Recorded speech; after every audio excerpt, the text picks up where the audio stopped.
Our first step in solving this allocation problem is to take our fractions, and we need to find a common denominator to figure out how many parts we have. So just by looking at these fractions, it looks like 24 is our common denominator. So 3 times 8 would give us 24. 1 over 4, we'd multiply the 1 by 6.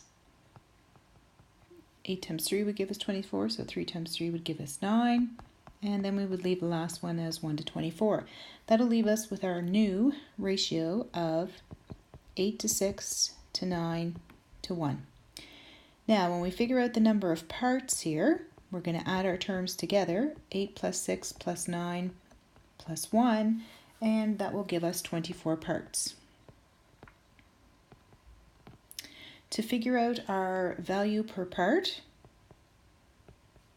we would take the estate value of 189,500 and we're going to divide it by the 24 parts, which gives us 7,895.833 per part.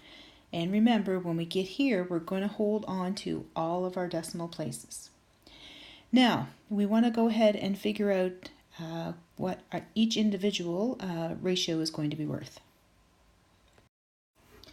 Now we're going to figure out, based on our ratio, how much each individual beneficiary is entitled to.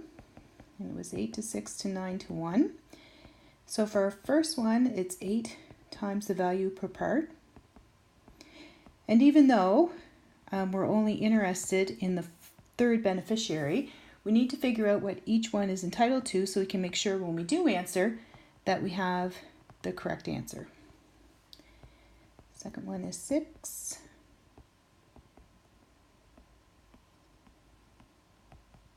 And they would be entitled to 47,375. Our third beneficiary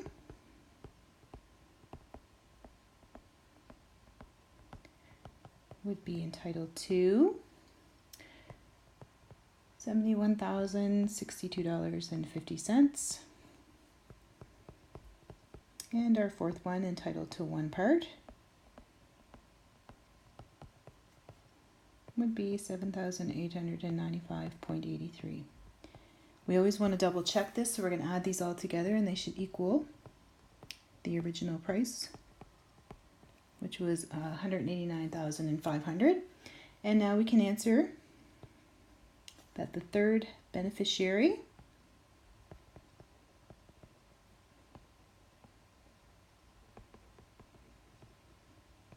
will receive $71,062.50.